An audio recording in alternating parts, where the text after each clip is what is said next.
ayaan ka qayb galay dadkii nabadaha ka shaqeeyay baan shirkii sheekh iyo kii boorame muxuu ahaa raggii aan howlaha wada wadnay badankoodii maanta way xijaabteen ama waa gaboobeen 93 waxaa noqday ku soo biray golaha wakiilada Soomaaliland waxa ninkii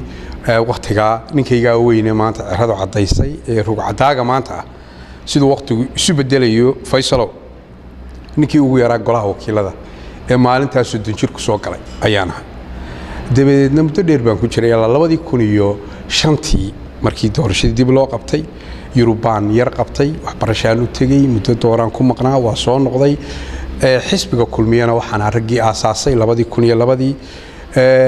marka laga taga Axmed Siilaayo qofka labaad ee xisbiga aasaaska u dhigay ayaan ahay waa taariikh faan ma aha muxuu ahaa raggii ku tirtirsiyay gudoomiyaha in xisbi cusub aan sameysano baan kamid ahaa xilligaas oo anigu aan mucaaradna ahaa ururna aan ku biirin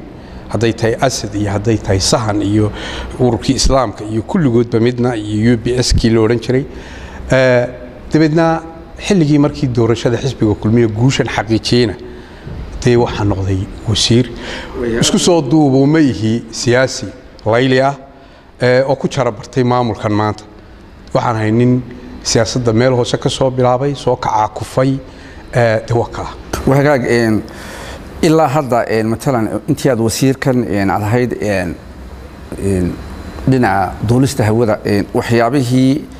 مدة كوق بصومي محاكم ذا السلة هاي والوفان كره runtii waxaan rumaysanahay xukuumadda madaxweyne Axmed Siilaayo garwadeenka ka yahay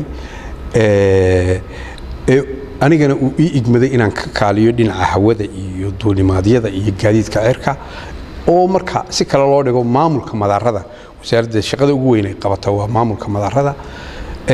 anigoo xaqiijinaya himiladii madaxweynaha dardaarankiisii hankii maamulkiisa ballanqaadyadii ummadda aan u sheegnay wax badan baan xaqiijin muxuu ahaa wax isbedel weyn oo bulshadu ka marxaati kacayso ayaa maanta ayaa ka qabsamay garoonadeena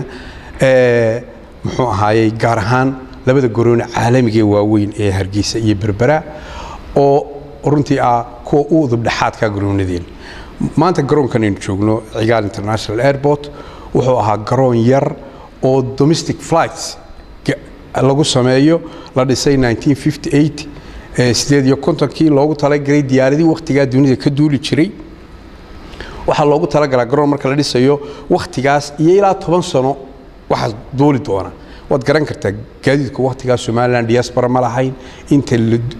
migrants qurba joog ma lahayn dadkeenu xoog maal dibadeed ma lahayn marka garoonka noocaas ahaabaan la wareegnay